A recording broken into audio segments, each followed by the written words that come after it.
अधिकारी standing committee chairman तर आहेत, त्यांनी पुणे विद्यापीठात गेलो होतो. आता निलंबित कुठला कुठला अधिकारी झाले, महाराष्ट्र पोल्युशन बोर्ड आहे, तिथं नोटीस पण आलेली आहे, ह्याला सुद्धा त्यांनी दुर्लक्ष केलं. आता नोटीस संजय कुलकर्णींना आलेली आहे आणि अजून एक अधिकारी आहे अल्लाट, योगेश अल्लाट इतका हुशार अधिकारी आहे आणि तो गाडीने प्रवास करत नाही, तो विमानाने प्रवास करतो, हेलिकॉप्टरने प्रवास करतो.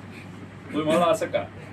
कुठल्याही पत्रकाराला नाही तर कुठल्याही सामान्य व्यक्तीला आम्ही विचारलं की इथून तुम्हाला जर पुणे शहरामध्ये जायचं असेल नाही तर वाघोलीत जायचं असेल तर तुम्हाला किती वेळ प्रवास करावा लागतो? 1.5-2 तास ट्रॅफिकनुसार. आता तुम्हाला जर एखादी डिग्री घ्यायची असेल तर एक तर तुम्हाला बाहेरून डिग्री घ्यावी लागते. आता पुणे शहरामध्ये बाहेरून डिग्री देणारं कॉलेज इंजिनिअरिंगचं कुठलं होतं? ते होतं वाडिया कॉलेज. पण ते कधीपर्यंत होतं? 2009 पर्यंत. पण हे जे अल्लाट आहेत या महाशयांनी त्याच्यानंतर डिग्री घेतली वाघोलीच्या एका कॉलेजकडे. आता युनिव्हर्सिटीचा रूल काय सांगतो?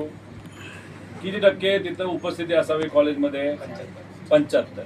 बाहेरून तर देता येत नाही, म्हणजे त्याला तिथं जावं लागलं असेल तर तो तिथं गेला असं आपण समजूया. म्हणजे तिथं तो सातत्याने अभ्यास करत होता, लायब्ररीमध्ये जात होता, क्लासेसमध्ये बसत होता. 75% तिथं त्यांनी प्रेझेंटी होती. पण महानगरपालिकेमध्ये आम्ही थोडासा अभ्यास केला, माहिती काढली की मग सुट्टी घेतली होती का या महाशयांनी? तर यांनी महाशयांनी सुट्टी घेतली नव्हती. यांनी इथं सुद्धा पगार काढलाय, सुट्टी घेतली नाही. म्हणजे इथं काम करत होते, त्यांच्या अतिरिक्त पण बराच लोड आहे असं आम्हाला कळालेलं आहे, म्हणजे या विभागाचा त्या विभागाचा.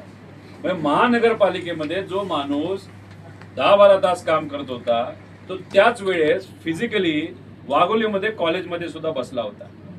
म्हणजे जसं किंग कॉंग का कोण तो नाही तो आपला नॉर्थ कोरियाचा जो आहे किंग जॉंग असं म्हणतात की त्याचे 2-2 त्या दिसणारी माणसं आहेत.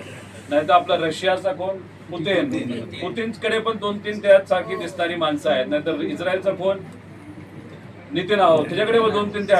असा इथं महानगरपालिकेमध्ये एवढा मोठा अधिकारी की त्यासारखी दिसणारी 2 माणसं आहेत. मिस्टर इंडिया सारखं. एक तिकडं काम करतो, अभ्यास करतो आणि एक इकडं काम करतो. आता ह्याची जबाबदारी कशाची होती? या विभागाची जबाबदारी. मग ह्याची डिग्री घेत असताना फिजिकली डिग्री घेतली का? महानगरपालिकेमध्ये आज सकाळी आम्ही कशासाठी गेलो होतो? खोट्या डिग्रीसाठी. मग ह्याची खोटी डिग्री घेतली.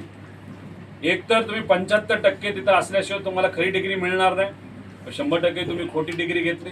बरं, खोटी डिग्री नसेल घेतली तर तुम्ही तिथं गेला असाल, तर इथं तुम्ही सुट्टी टाकली नाही, इथला पगार तुम्ही घेतलेला आहे. त्यामुळे या अल्लाट भाऊंना एक तर नोकरीवर राहण्याचा पूर्णपणे अधिकारच नाही. त्या खोलात सुद्धा आम्ही जाणार आहोत आणि तिथं त्याच्यावर कारवाई व्हावी अशी सुद्धा आम्ही मागणी